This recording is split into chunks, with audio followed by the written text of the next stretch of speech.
ভাইদের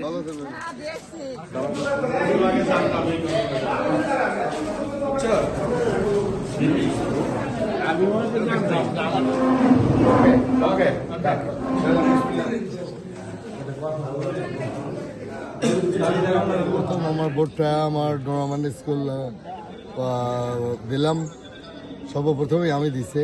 আলহামদুলিল্লাহ। জাতীয় নির্বাচন 2026-এর 12 ফেব্রুয়ারি এই আজকে শুরু হলো।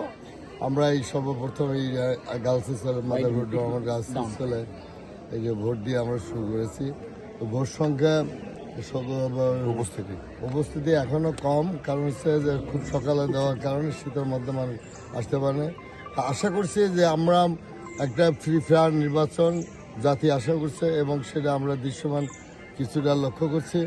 তো আজকে আমরা এই নির্বাচনটা বহুদিন পরে মানুষের ভোট, আমার ভোট আমি দেবো, যাকে খুশি তাকে দেবো, সেই অনুযায়ী আমরা সেটা আশা করছি মানুষ তার ভোট দিতে পারবে। যদি সবাই ভোট দিতে পারে, যেভাবে মানুষ নেমে আসছে এবং যেভাবে ধানের শীষকে মানুষ পেয়ে অত্যন্ত আনন্দিত হয়েছে, আশা করি আমরা 100 ভাগ ধানের শীষ বিজয়ী হবে ইনশাল্লাহ।